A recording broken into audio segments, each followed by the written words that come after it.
29 de maio de 2025. Pindorama, Brasil. Assistimos nos últimos dias o Senado Federal aprovar o PL da devastação, o PL da destruição, o PL do desmatamento 2159, que flexibiliza as regras de proteção ambiental.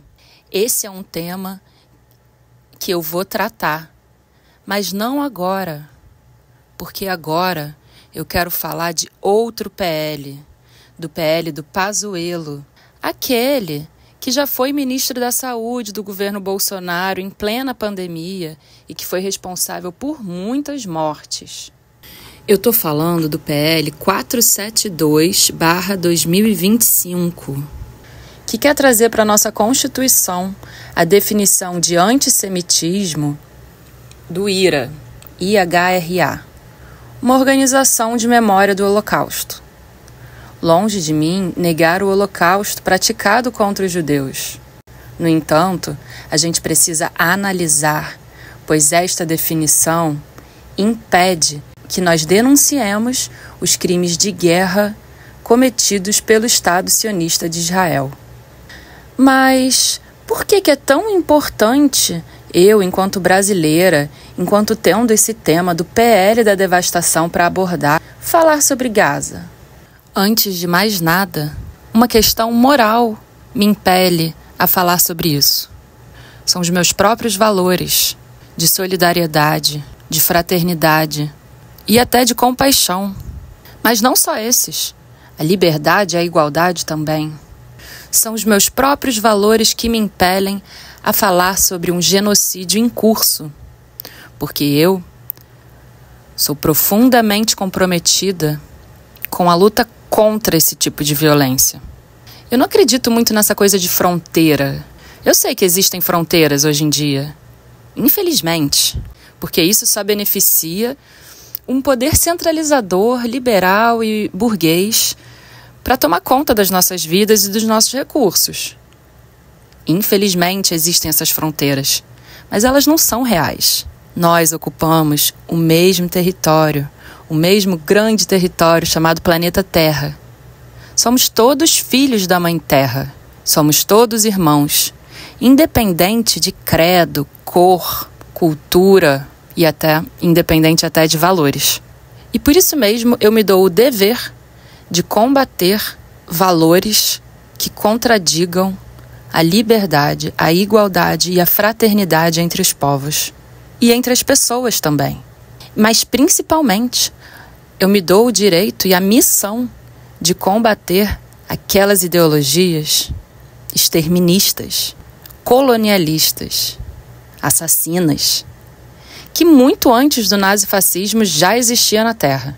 Sem querer alongar muito mais essa introdução, eu preciso falar das consequências lógicas. Coletivamente, assistir a um genocídio transmitido pelos nossos celulares, com imagens presentes em nossas mídias sociais diariamente. Ninguém pode dizer que não sabia do que estava acontecendo. Não tem passado que justifique um tipo de ação como esta.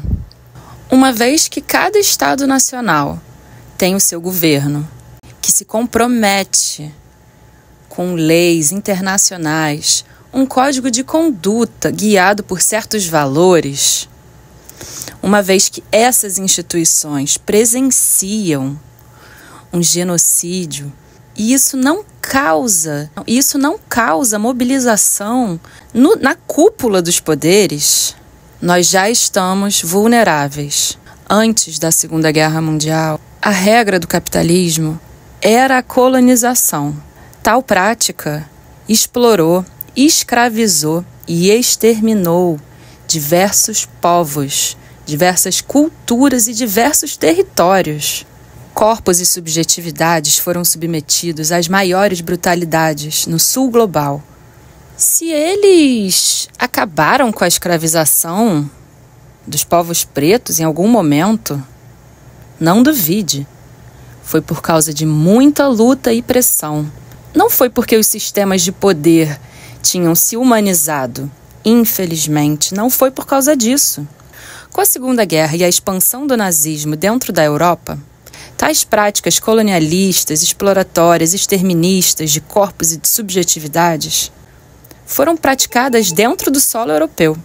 Apenas após a Segunda Guerra Mundial, os países resolveram se unir para barrar tais tipos de práticas de extermínio e genocídio. E foi assim que a ONU foi criada.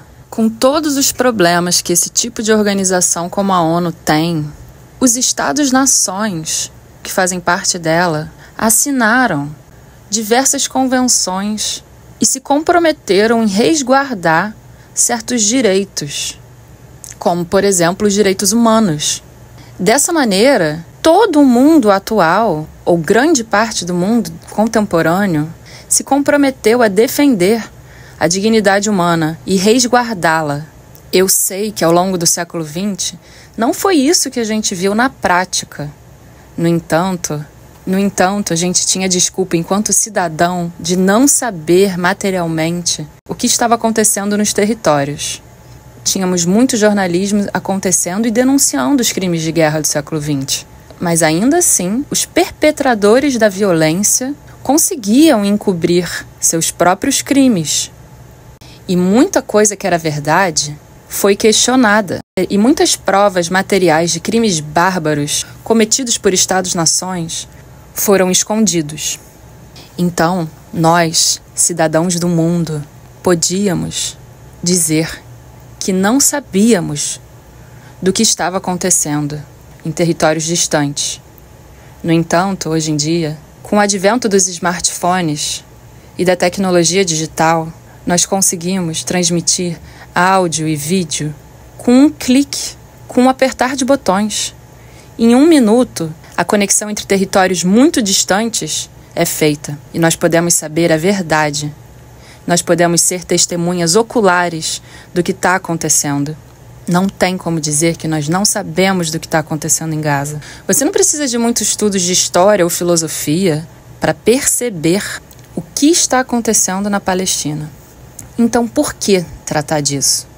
Para além da questão moral, que eu já justifiquei, tem a questão prática. Se todos esses países que governam a ordem global não se mobiliza diante de um genocídio transmitido ao vivo para todos os cantos do globo, se isso não causa mobilização, nós já estamos vulneráveis em nossos próprios territórios. A violência que está sendo colocada em prática lá, não duvide, será exportada para o nosso território, principalmente se você é de um país que foi colonizado, como o nosso. Pois aqui, no Brasil, nós também fomos vítimas de um genocídio e continuamos sendo, de uma maneira triste, pois esta violência foi normalizada. Eu estou me referindo à violência contra os povos indígenas e o povo africano. Essa é a nossa história é a história de um genocídio.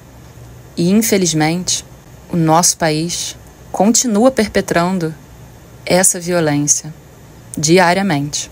E não é difícil de perceber isso.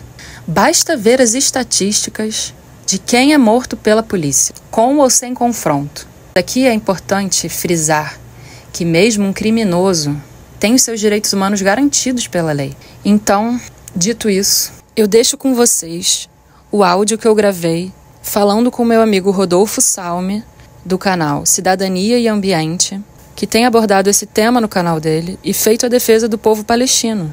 No caso aqui a gente vai avaliar a definição de antissemitismo da IRA, que é a definição em que essa PL se baseia. Se você quiser destrinchar essa PL do Pazuello 472/2025, clica aqui no vídeo que eu estou botando aqui na tela do Salem Nasser, pois ele tem uma live explicando tintim por tintim, item a item, os problemas e contradições e ambiguidades presentes nesse projeto de lei.